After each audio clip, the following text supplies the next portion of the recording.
ABC 17 Storm Track meteorologist Chance Gotch is going to be breaking down the science of how that works in tonight's Insider.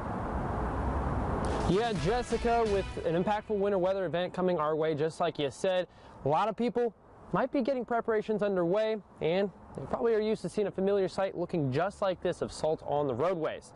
Now, what is the exact science of the salt, and how does it actually help keep those roadways clear?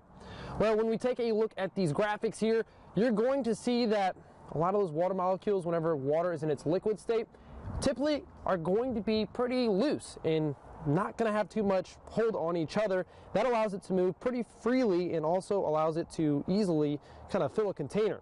Now, when it becomes solid ice particles, so 32 degrees and below, it's going to be packed together a lot tighter.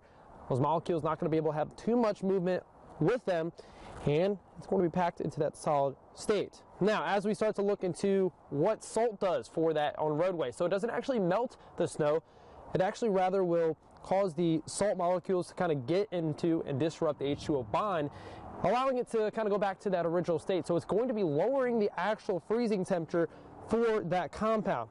Now, when we start to talk about just how much it takes to kind of melt an area, you want to be light on it. A lot of times the instructions on your salt are going to tell you how much are needed per square foot, but also the ingredients of it, well, that's going to be very important too. Sodium chloride only works down to 15 degrees. So if you have salt that has sodium chloride back in it, below those temperatures, you're going to need to switch to a different compound, such as magnesium chloride. That'll work up to -10 degrees, and calcium chloride, -20 degrees. Now, on top of all this, you could actually make your salt go a lot further by doing a salt brine. So if temperatures close to that 32 degree mark or close to 20 degrees, you can mix it with water. But also, it's very important too that you get pet safe material. That way it's not going to be hurting your feather or your furry friend.